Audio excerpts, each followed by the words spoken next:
நீங்கள்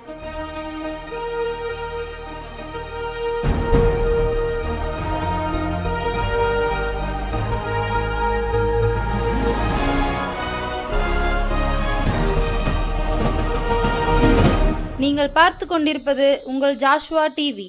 சகல ஜனங்களுக்கும் நற்செய்தி.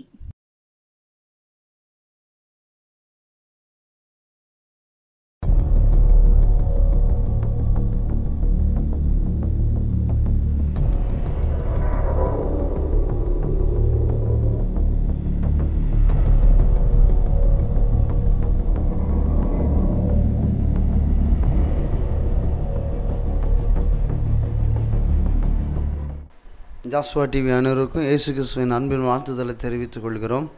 கர்த்தர் கொடுத்த பெரிய சாக்கியத்துக்கு அந்த வாக்கியத்துக்காக நன்றி செலுத்துகிறோம். இந்த விசேஷம் இந்த காணொலி மூலியம் இந்த வார்த்தை காணொலி மூலியம் அநேக பிள்ளைகளுக்குள்ள பிரோச்சனமாக மாற கிருபை செய்யுங்க ஆண்டவரே. சோமல்லாம் ஆண்டவரே உம்மை நன்றியோடு உம்மை துதிக்கிறோம், சோதரிக்கிறோம் ஆண்டவரே. ஒரு விஷயங்களை தாழ்த்தி வெறுமையாக்குகிற ஆண்டவரே. இந்த வார்த்தை ஒவ்வொரு பிள்ளைகள் மேலேயும் கிருபைகளை வெளிப்படற்ற ஆண்டவரே. இம்மட்டும் காத்த வினேசரை உம்மை துதிக்கிற ராஜா, இனி காற்று வழி நடத்துங்க. ஏசு கிறிஸ்துவின் ஜெபிக்கிறோம் நல்ல பிதாவே, ஆமென். வாசிக்கலாம். அப்போஸ்தலர் 9ஆம் அதிகாரம் 14 16 வரை வாசிக்கலாமா? இங்கேயும் உம்முடைய நாமத்தை தொழுது கொள்ளுகிற யாவரையும் கட்டும்படி அவன் பிரதான ஆசாரியர்களால் அதிகாரம் பெற்றிருக்கிறானே என்றான். அதற்கு கர்த்தர், நீ போ, அவன் புறஜாதிகளுக்கும் ராஜாக்களுக்கும் இஸ்ரவேல் புத்திரருக்கும் என்னுடைய நாமத்தை அறிவிக்கிறதற்காக நான் தெரிந்து கொண்ட பாத்திரமாயிருக்கிறான். அவன் என்னுடைய நாமத்தின் நிமித்தம் எவ்வளவாய் பாடுபட வேண்டும் என்பதை நான் அவனுக்கு காண்பிப்பேன் என்றார். பாருங்க, தெளிவாக சொல்கிறாரு. பவுலை பற்றி சொல்கிறாரு. நான் எனக்காக பாடுபடணும், எவ்வளவு பாடுபடணும்னு அவனுக்கு நான் தெரிவிப்பேன்னு சொல்கிறாரு.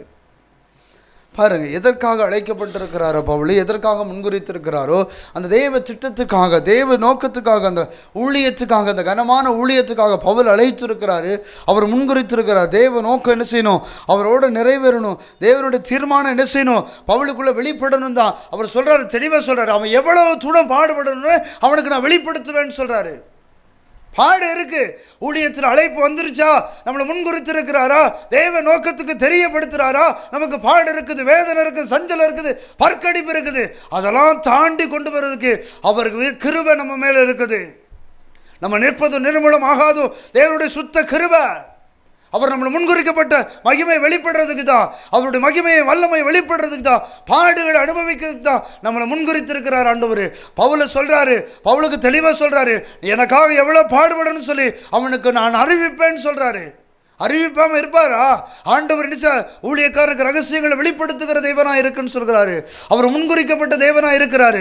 அவர் முன்குறித்து இதுதான் வழின்னு சொல்லி போதித்து நடத்துகிற பரிசுத்த ஆவியானவர் நம்மளோட ஒவ்வொருவரையும் திருவிழம் பற்றி கொண்டு இருக்கிறாரு. இன்னைக்கு ஆலயத்து மூலியம் பேசிட்டு இருக்கிறாரு. அதே இன்னைக்கு பாருங்க, எழுப்புதல் மூலியம் பேசிட்டே இருக்கிறாரு. நம்ம கொடுக்கப்பட்ட அழைப்பை முன்குறித்து பேசிட்டே இருக்கிறாரு. வாசிக்கலாமா? மத்தேயு 10ஆம் அதிகாரம் 38ஆவது வசனம். தன் சிலுவையை எடுத்துக்கொண்டு என்னை பின்பற்றாதவன் எனக்கு பாத்திரன் அல்ல. பாருங்க, வசனம் தெளிவா சொல்றது. என் சிலுவையை எடுத்துட்டு எனக்கு பின்னால நடக்கிறவன், வசனம் வாசிங்க உள்ளது. தன் சிலுவையை எடுத்துக்கொண்டு சிலுவையை எடுத்துக்கொண்டு என்னை பின்பற்றாதவன் எனக்கு பாத்திரன் அல்ல. எனக்கு பாத்திரன் அல்ல. அவர் சிலுவையை எடுத்து அவரை பின்பற்றாதவன் எனக்கு பாத்திரன் அல்லன்னு சொல்லி வேதம் தெளிவா சொல்லுவார். அவர் சிலுவையை தூக்கி இருக்கிறோமா? அவருக்காக பாடுகள் அனுபவிச்சிருக்கிறோமா? அவருக்காக சஞ்சலத்தை அனுபவிச்சிருக்கிறோமா? அவருக்காக தூசிக்கப்பட்டிருக்கோமா? அவருக்காக மூஞ்சில காரி துப்பப்பட்டிருக்கிறோமா? அவங்களுக்காக நம்மளை தூக்கி எறியப்பட்டிருக்கிறோமா? ஒன்றுமே படலையே. நம்மளோட வாழ்க்கையில் அவளுக்காக சிலுவையை தூக்கி சுமக்கிறவங்க தான் அவருக்கு பாத்திரவனாக சொல்லி வேதம் தெளிவாக சொல்லப்படுகிறது. பவுல் சொல்கிறாரு, தெளிவாக சொல்கிறார் பாருங்க. பவுலுக்கு நான் எனக்காக அவன் எவ்வளோ பாடுபடணும்னு சொல்லி அவனுக்கு நான் அறிவிப்பேன்னு சொல்கிறாரு. அவருக்காக நம்ம என்ன செஞ்சுருக்கிறோம்? அவருடைய திட்டத்தை நிறைவேற்றிருக்கிறோமா? அவருடைய கடமான ஊழியத்தை நிறைவேற்றிருக்கிறோமா? ரட்சிப்பை நடத்திருக்கிறோமா? மரித்தவர்களை எழுப்பியிருக்கிறோமா? நம்ம வாழ்க்கையில் என்ன செஞ்சுருக்கிறோம் ஆண்டவருக்காக? பவுலோட பாடுகளை பாருங்கள். நீ பாடு பற்றி அவனுக்கு தெரியும் அப்படின்னு சொல்கிறாரு. நான் அவனுக்கு அறிவிப்பேன்னு சொல்கிறாரு. ஆண்டவர் ஒரு மனுஷன் ஊழியருக்கு அழைச்சிட்டாருன்னு வச்சுக்கோங்க, ஒவ்வொரு விஷயத்தையும் நமக்கு வெளிப்படுத்துவார். நாளைக்கு அவர் நடக்க போகிற காரியங்களை கூட நமக்கு என்ன செய்கிறாரு? வெளிப்படுத்துகிற தேவனாக இருக்கிறேன்னு சொல்கிறாரு. வாசிக்கலாமா? 2 கொரிந்தியர் 11ஆம் அதிகாரம் 23ஆவது வசனம். அவர்கள் கிறிஸ்துவின் ஊழியக்காரரா? நான் அதிகம் புத்தீனமாய் பேசுகிறேன். நான் அதிகமாய் பிரயாசப்பட்டவன், அதிகமாய் அடிபட்டவன், அதிகமாய் காவல்களில் வைக்கப்பட்டவன், அநேக தரம் மரண அவதியில் அகப்பட்டவன். நம்ம என்ன வேதனைப்பட்டிருக்கிறோம்? அந்த வார்த்தையை கேட்கும் போதெல்லாம் இருதயம் நொறுங்குதுங்க. நம்ம அவருக்காக என்ன பாடுபட்டிருக்கிறோம். அதிகமாக காவலில் வைக்கப்பட்டான். எத்தனையோ நாட்கள் துணிமணி இல்லாமல் கூட காவலில் இருந்திருக்கிறாரு பவுல். எவ்வளவோ வேதனைப்பட்டிருக்கிறாரு, நிந்தனைப்பட்டிருக்கிறார். நம்ம அவருக்காக என்ன பாடுகள் அனுபவித்திருக்கிறோம், என்ன வேதனை அனுபவித்திருக்கிறோம். இன்றைக்கி பாருங்க, நம்ம பிள்ளைகளுக்காக சம்பாத்தியம் பண்ணணும், நம்ம பிள்ளைகளுக்காக எல்லாத்தையும் உலகத்துக்குள்ள ராஜ்யத்தை கட்டணும்னு தான் நினச்சிட்டு இருக்கிறோம். பல்லவ ராஜ்யத்தை சுதந்திரித்துக் கொள்ளணும், அவருக்காக பாடுகளை பட்டிருக்கிறோமா, அவருக்காக வேதனைப்பட்டிருக்கிறோமா அப்படின்னு சொல்லி நம்ம வாழ்க்கையில சிந்திச்சு பார்த்துருக்கிறோமா? இன்றைக்கே நினைக்கிறோம் ஞானஸ்தானம் எடுத்துட்டோம், பல்லவ ராஜ்யத்துக்கு போயிடலாம், ஆவியினையும் ஜலத்தினையும் பரவான் தேவனுடைய ராஜ்யத்தில் பிரவேசிக்க முடியாது சொல்லி வேதம் சொல்லப்படுகிறது. வசனம் அதே வசனம் சொல்ல, இரு பக்கமும் கருக்குள்ளப்பட்டையும் குத்ததான் செய்யும். நேராக போனால் தான் அந்த பல்லவ ராஜ்யத்தை சுதந்திரித்துக் கொள்ள முடியும். நம்ம சூழ்நிலைக்காக பல்லவ ராஜ்யத்தை நமக்கு தகுந்தவரை திருப்ப முடியாது. ஆண்டவர் நம்மளை எதற்காக முன்குறித்திருக்கிறாரு? அந்த பாடுகளை அனுபவிக்கிறதுக்கு, அந்த வேதனைகளை அனுபவிக்கிறதுக்கு. கடைசி காலத்தில் பரதேசில் போய் உட்காந்துருக்க வலது பிரசத்தில் உட்காந்து இது என்னுடைய குமாரன் என்னுடைய குமாரத்தின் சொல்கிறதுக்கு தான் ஆண்டவர் நம்மளை உங்களை என்னை ஆயத்தப்படுத்திட்டு இருக்கிறாரு. உண்மையுள்ள கடவுளை வெளிப்படுத்துறதுக்கு தான் ஆண்டவர் உங்களை என்னை முன்குறித்திருக்கிறாரு. ஆண்டவர் சாதாரணமாக இல்லை, அவர் நம்மளை கொண்டு செய்கிறதுக்கு வல்லமை உள்ள தேவனாக இருக்கிறாரு. வாசிங்களா, அதே வசனத்தை வாசிங்களா ஒன்று தரேன். அவர்கள் கிறிஸ்துவின் ஊழியக்காரரா? நான் அதிகம் நான் புத்தீனமாய் பேசுகிறேன். நான் புத்தீனமாக பேசுகிறேன். நான் அதிகமாய் பிரயாசப்பட்டவன். நான் அதிகமாக பிரயாசப்பட்டவன். அதிகமாய் அடிபட்டவன். அதிகமாய் அடிபட்டவன். அதிகமாய் காவலில் வைக்கப்பட்டவன். அதிகமாய் காவலில் வைக்கப்பட்டவன். அநேக தரம் மரண அவதியில் அகப்பட்டவன். மரண அவதியில் அகப்பட்டவன். பாருங்க, இன்னைக்கு ஒரு சுவிசேஷம் ஒரு கிராமத்தில் போய் அறிவிக்கப்படனா பயப்படுறோம். அவ்வளோதான், முடிஞ்சு போகுமா, நம்மளை போலீஸில் கேஸில் கொண்டு போய் மாற்றிடுவாங்களோ அப்படின்னு சொல்லி பயப்படுறோம். பவுல் சொல்கிறாரா, அநேகமாக மரண அவதியப்பட்டிருக்கிறாரு. நம்ம இன்றைக்கி தப்பிக்க மாட்டோம், அவ்வளோதான், இன்றைக்கி கொன்றுவாங்க, இன்றைக்கி முடிஞ்சு கதை முடிஞ்சு அப்படின்னு சொல்கிற இலக்குக்கெல்லாம் போயிருக்கிறார் பவுல். அந்த மாதிரி ஊழியம் செஞ்சுருக்கிறோமா, ஆண்டவருக்காக பிரயாசப்பட்டுருக்கிறோமா? கடைசி காலங்க, கணக்கு கேட்குற காலம். நான் எவனுக்கு அதிகமாக கொடுக்கப்படுகிறனோ அவன்கிட்ட அதிகமாக கேட்கப்படணும்னு சொல்லி வேதம் தெளிவாக சொல்லப்படுகிறது. கடைசி கால தருணத்துக்கு வந்து நிற்கிறோம். கணக்கு கொடுக்க வேண்டிய காலம். நம்ம நினைக்கிறோம் எப்படியாவது தப்பிச்சு போயிடலாம், பாஸ்டர் எப்படியாவது சோம் பண்ணி பரலோகத்துக்கு கூப்பிட்டு போயிடுவார். பாஸ்டரே வர்றதா வரலன்னு தெரியலைங்க. என்ன சூழ்நிலையில் இருக்கிறோன்னு யோசிச்சு பாருங்கள். ராஜ்யத்தை குறித்த சுவிசேஷம் அறிவிக்கிறோமா? ராஜ்யத்தை குறித்த பாடுகள் நம்மகிட்ட இருக்குதா? ராஜ்யத்தை குறித்த பாரம் நம்மகிட்ட இருக்குதா?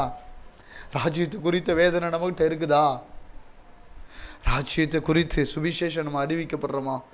பட்டணத்துக்குள்ள ஏசப்பா அடிக்கடி இந்த புதிய ஏற்பாட்டு காலத்தில் பேசிகிட்டே இருக்கிறாரு, பகுதியில் பேசிகிட்டே இருக்கிறார்.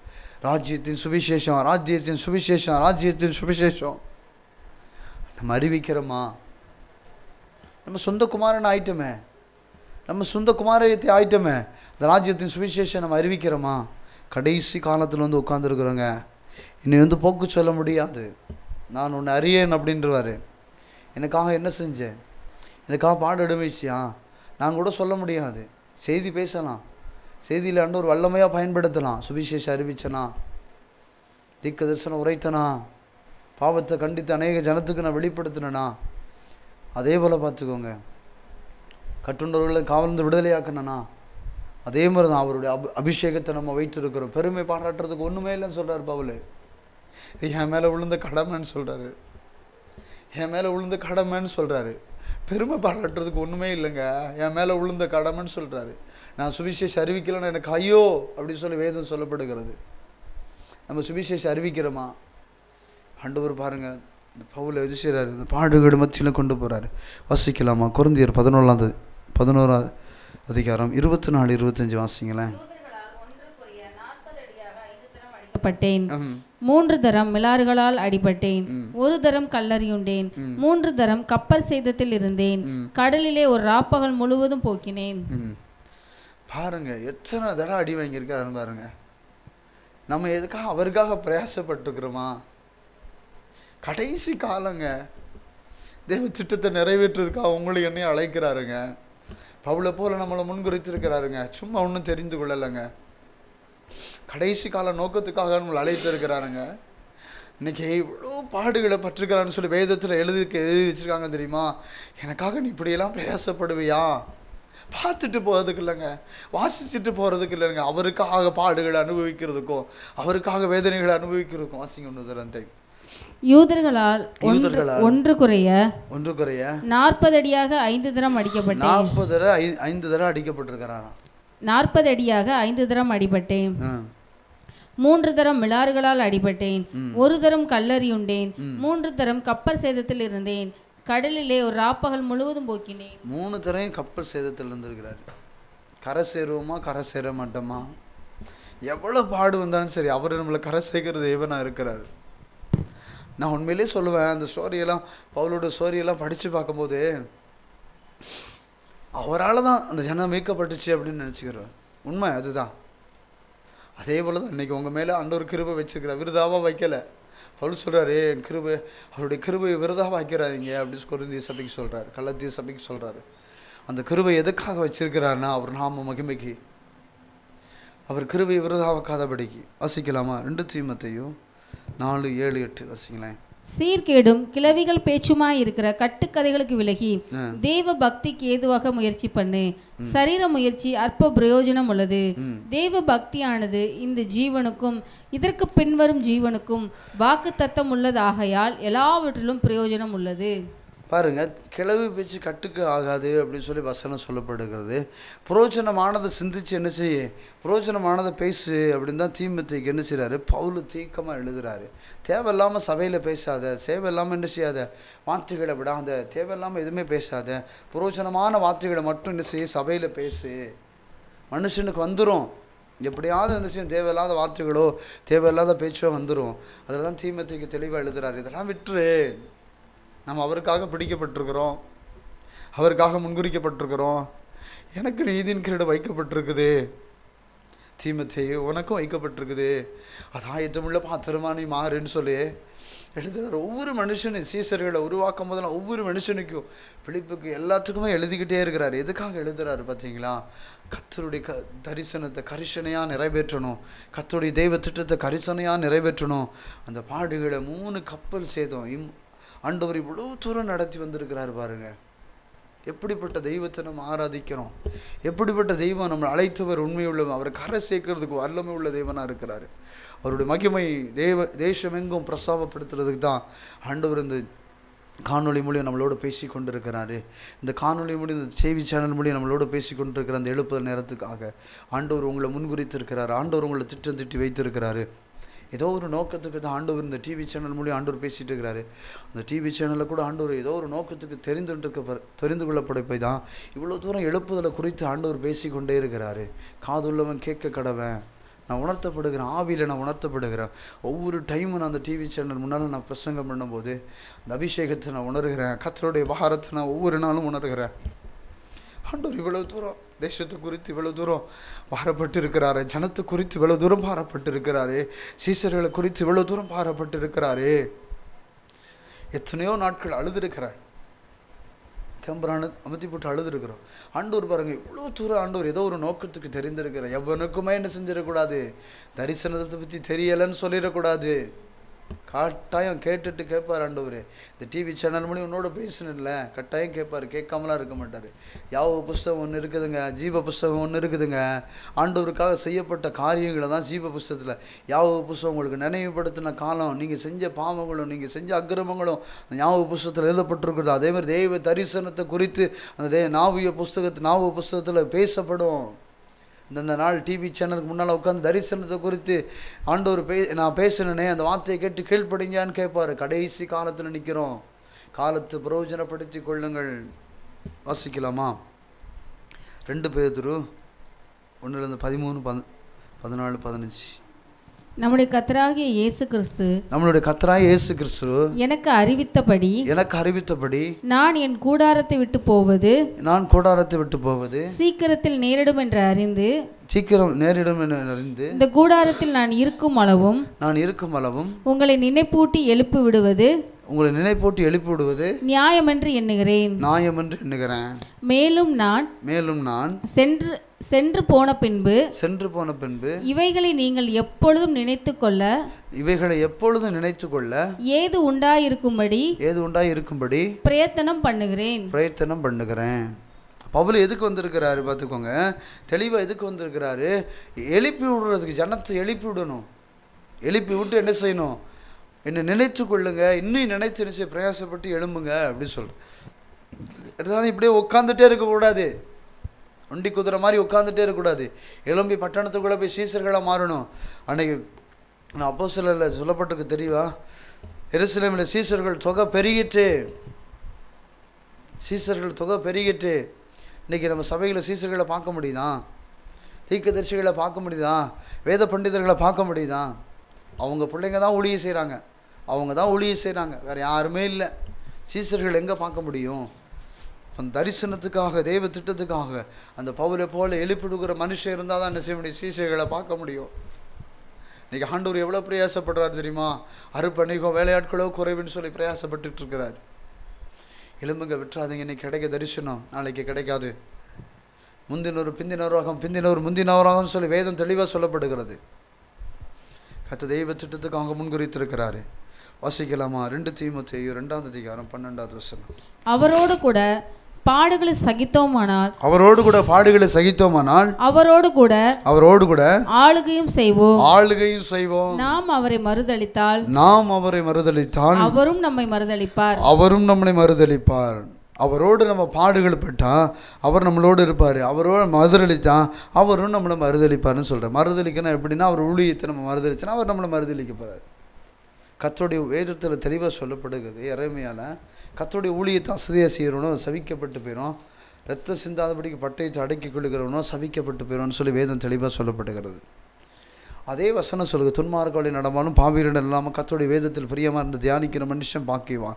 வேதத்தை தியானிக்க ஆரம்பிச்சேன்னா உனக்குள்ள தரிசனம், உனக்குள்ள தெய்வ திட்டமும் உனக்குள்ள தெய்வ நோக்கமும் என்ன செஞ்சிடும்? தெளிவாக வெளிப்பட்டுரும். நீ வேதத்தை தியானிக்காமல் இருக்க தான் என்ன செய்யுது? தெய்வ திட்டமே உனக்கு தெரியல, தெய்வ நோக்கமே உனக்கு தெரியல, தெய்வ தரிசனமே உனக்கு தெரியல. இன்றைக்கி ஒவ்வொரு மனுஷன்ட்டு வேத புஸ்தகம் இருக்குது. அதான் சொல்லுது, அபுக்குக்குள்ள சொல்லப்படுது, கடந்தோடுகிற வாசிக்கும்படி தீர்க்கமாக பலகையில் எழுதுன்னு சொல்லுகிறாரு. குறித்த காலத்தில் தரிசனம் வைக்கப்பட்டிருக்கிறது, தாமதிக்காது, அதுக்காக காத்துரு, அது நிச்சயமாக விளங்கும்னு சொல்லப்படுகிறது. ஆண்டவர் பாருங்க, நம்மளை குறித்த திட்டங்களை, நம்மளுக்குள்ள நோக்கங்களை எந்த அளவுக்கு நமக்கு உள்ள திணிக்கணுமோ, எந்த அளவுக்கு நம்மளுக்கு ஞாபகப்படுத்தணுமோ, எந்த அளவுக்கு நம்மளுக்கு இந்த தரிசனத்தை குறித்து வெளிப்பாடு வரணுமோ, அந்த அளவுக்கு என்ன செய்கிறாரு? இன்னைக்கு தீவிரமாக இறங்கி கிரியை செஞ்சிட்டு இருக்கிறாரு. தேசத்துக்குள்ள தீவிரமாக என்ன செய்கிறாரு? தரிசனத்தை குறித்து தேவன் பேசிகிட்டே இருக்கிறாரு. இந்த எழுப்புதலை குறித்து ஆண்டவர் பேசிகிட்டே இருக்கிறாரு. அதான் சொல்கிறாரு, எஸ்தரை பார்த்து சொல்கிறாரு, நீ எழும்பலன்னா ரட்சிப்பு வேற வழி வரும்னு சொல்கிறாரு. உன் ஜாதிகளுக்கு நீ எழும்பலன்னா ரட்சிப்பு வேற வழி வரும்னு சொல்கிறாரு. அதான் சொல்கிற, உன் ஜாதிகளுக்கு ஒரு ஒளியாக வைத்திருக்கிறேன், உன் ஜாதிகளுக்கு ஒன்று தீர்க்கதரிசியாக வைத்திருக்கிறேன். சும்மா ஒன்று உங்களை என்னை தெரிஞ்சு கொள்ளலைங்க, ஆண்டவர் உங்களை முன்குறித்ததுக்கு ஒரு நோக்கம் உண்டுங்க. அந்த பாடுகளை பற்றி உங்களை தெரிந்திருக்கிறாரு. வாசிக்கலாமா? பிலிப்பு 3ஆம் அதிகாரம் 12வது வசனம். நான் அடைந்தாயிற்று அல்லது முற்றிலும் தேறினவனானேன் என்று எண்ணாமல் கிறிஸ்து இயேசுவினாலே நான் எதற்காக பிடிக்கப்பட்டேன் அதை நான் பிடித்துக் கொள்ளும்படி ஆசையாய் தொடர்கிறேன். நான் எல்லாம் தேறிட்டேன், எனக்கு எல்லாம் முடிஞ்சிருச்சு, நான் நிறைய ஊழியம் செஞ்சுட்டேன், இன்னும் என்னத்தை போய் செய்ய போகிறேன் அப்படின்னு சொல்லி நினைக்கல. இன்னும் நான் தொடர விரும்புகிறேன்னு சொல்கிறாரு பவுல் பிலிப்புக்கிட்ட. உட்காந்துராத, எழும்பி போயிரு, விட்டுறாத. நான் இதே ஊழியத்தை செஞ்சேன், நீ செய்து நிறைவேற்றேன், என்னை நம்புறாரு பிலிப்பு அப்படின்னு சொல்கிறாரு பிலிப்புக்கு. அதே போல தான் ஆண்டவர் நம்மளோட முன்குறித்துட்டு இருக்கிறாரு.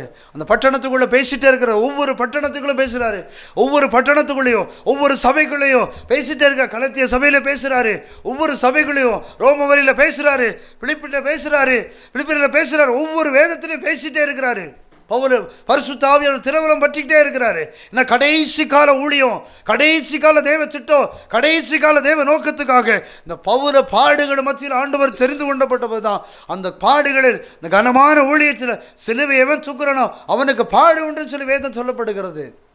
அதை சகிக்கிறதுக்கு, அந்த பாடுகளை தூக்கி சமக்கிறதுக்கு அது பலம் தருகிற தெய்வனாக இருக்கிறாரு.